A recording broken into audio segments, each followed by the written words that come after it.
Hello guys, welcome back to ચાય પહેલાની.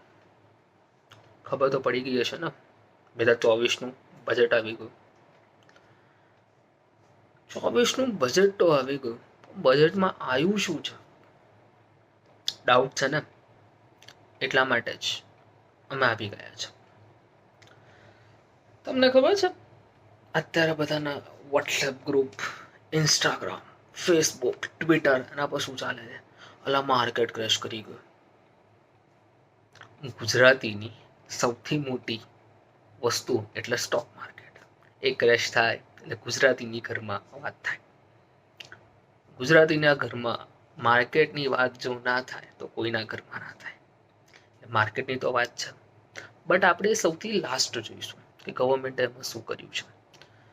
ગવર્મેન્ટના major tech અવે કયા હતા? જે લોકો છોકરીઓને ઇમ્પ્રેસ કરવા માટે આઈફોન લઈને આવે છે ને, હેશટેગ આઈફોન્સ, એ લોકો માટે ગુડ ન્યૂઝ છે. Not only for iPhones but overall બધા ફોન્સ માટે કસ્ટમ ડ્યુટીઝ જે ફોન પર લાગતી હતી એ ડિક્રીઝ થઈ છે. હવે એક બિગ રિલીફ છે જે કેન્સર પેશન્ટ હતા એ લોકો માટે. ત્રણ મેજર ડ્રગ જે કેન્સરના ટ્રીટમેન્ટ માટે યુઝ થાય છે એને ડ્યુટી ફ્રી કરવામાં આવી છે. ગવર્મેન્ટનો એક મેજર ટેક અવે છે. બીજો ટેક અવે છે ગોલ્ડ અને સિલ્વર પર કસ્ટમ ડ્યુટીઝ રિડ્યુસ થઈ છે. યા great news for hour sisters, hour mothers. Rakshabandhan પણ આવી રહી છે, ભાઈઓના ખિસ્સા ખાલી થશે આ વખતે. બીજા મેજર ટેક અવેસ છે કે telecom plastic custom duties increase કરી છે. પ્લાસ્ટિક પોલ્યુશન્સ બહુ કરે છે, એના રીઝનથી ગવર્મેન્ટે આ વખતે વિચાર્યું છે કે પ્લાસ્ટિક પર એ લોકો કસ્ટમ ડ્યુટીઝ ઇન્ક્રીઝ કરે કે જેનાથી પ્લાસ્ટિકનું યુઝેજ દિવસે દિવસે ઘટતો જાય, જેનાથી પોલ્યુશન પણ કંટ્રોલમાં આવે. હવે આપણને થતું હશે નહીં, અનંત અંબાણીની લગ્નમાં આટલો બધો ખર્ચો કર્યો, તેનો વસૂલી આપણી જોડે કરે છે Mukesh Ambani. Sorry to say, Mukesh અંબાણીએ જેટલો ખર્ચો કર્યો એની વેલ્થના ખાલી 3% જ છે. સો બટ ટેલિકોમ ઇન્ડસ્ટ્રીમાં એક બૂમ આવી જ છે. ગવર્મેન્ટે ટેલિકોમ ઇન્ડસ્ટ્રી પર ઘણા બધા કસ્ટમ ડ્યુટી ચાર્જીસ ઇન્ક્લુડ કર્યા છે, જેનાથી ટેલિકોમ મોંઘું થયું છે. એ પણ બાય ફાઇનાન્સ મિનિસ્ટર શ્રી સીતારામનજી. આપણા દેશમાં ખાલી 4 જ જાતિ છે: યુવા, કિસાન, ગરીબ અને વુમન. અને આ 4 જાતિ પર આ બજેટમાં ઘણું ફોકસ કરવામાં આવ્યું છે. પહેલું છે વુમન. આ વર્ષે ઇન્ડસ્ટ્રીયલ ઝોનની આજુબાજુમાં એવા પીજીસ અને હોસ્ટેલ બિલ્ડ કરવામાં આવશે કે જેનાથી વુમન સેફર ફીલ કરી શકે અને ઇન્ડસ્ટ્રીમાં જોબ કરી શકે. બીજું વસ્તુ છે યુવા. અત્યારે યુવાનો સૌથી મોટો પ્રોબ્લેમ શું છે? જોબ નથી અને they are not skill enough to get a job.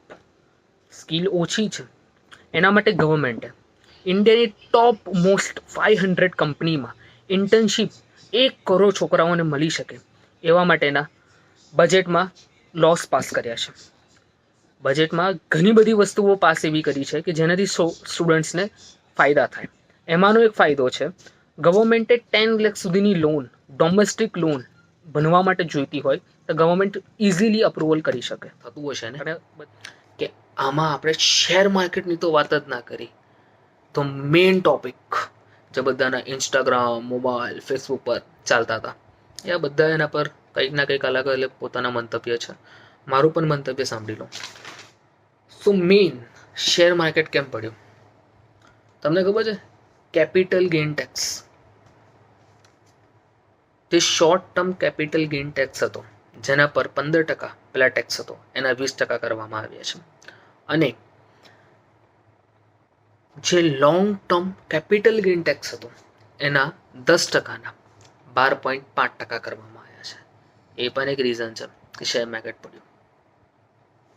એક નહીં, એ જ રીઝન છે કે શેર માર્કેટ પડ્યું. પણ ધીરે ધીરે સાત થતા, શેર માર્કેટ બંધ થતા, શેર માર્કેટ પાછું ઉઠી ગયું. 1 મિનિટનો પોઝ લઈને તમે આ સ્લેબ જોઈ લો. સો ડિયર ફ્રેન્ડ્સ, મને ઘણા બધા ડીએમ્સ આવ્યા છે, ઘણા બધા મેસેજીસ આવ્યા છે કે તું આટલા વખતથી શેર માર્કેટમાં તારી રુચિ બતાવું છું, તો તને શું લાગે છે માર્કેટ હવે શું કરશે? સો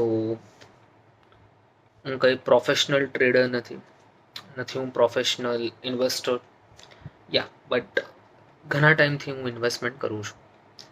તો મેજર ટેક હવે કે જે માર્કેટ હવે થશે, તો રિયલ વેલ્યુ જે સ્ટોકની જે છે એ હવે બહાર આવશે. સ્ટોકની પ્રાઇઝિંગ બરાબર થશે, માર્કેટ થોડું ઘણું પડશે, થોડું ઘણું સેટ થશે. આ મને લાગે છે મેજર ટેક હવે થશે. પછી કયા સેક્ટરમાં અત્યારે ધ્યાન આપવા જેવું છે? તો મારા ખ્યાલથી સોલર પેનલ્સ જે કંપનીઝ બનાવે છે એ કંપનીઝ પર ધ્યાન રાખવા જેવું છે. પછી રોડ બનાવે છે એ કંપનીઝ પર, ઇન્ફ્રાસ્ટ્રક્ચર બેઝ કંપનીઝ પર ધ્યાન રાખવા જેવું છે.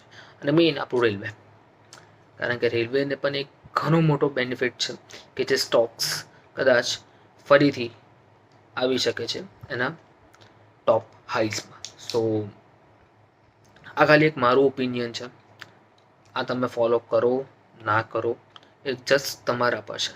તમે જો કદાચ મારું ઓપિનિયન ફોલો કરતા હો એની પહેલાં એકવાર પ્લીઝ તમે તમારી રીતે એકવાર એનાલિસિસ કરી નાખો, બિકોઝ હું કોઈ રજિસ્ટર્ડ સ્ટોક માર્કેટ એનાલિસ્ટ નથી. મેજર ટેકઅપ એટલા માટે છે કારણ કે ગવર્મેન્ટે કેમ આવું કર્યું ખબર નથી પડતી.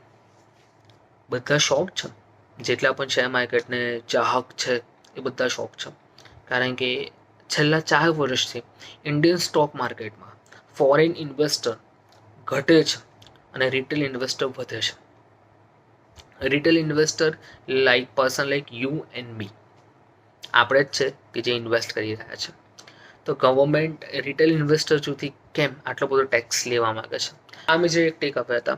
બીજો એક મેજર એક ટેક અવે એ પણ હતો કે ફોરેન ઇન્વેસ્ટર, પહેલાં જે ફોરેન ઇન્વેસ્ટમેન્ટ પર 40% ટેક્સ લાગતો હતો, હવે એને કરવામાં આવી રહ્યો છે 35%. એ એક બ્રેકિંગ ન્યૂઝ છે ફોરેન ઇન્વેસ્ટર્સ માટે કે જે ઇન્ડિયામાં ઇન્વેસ્ટ કરવા માંગે છે, because the big thing is India.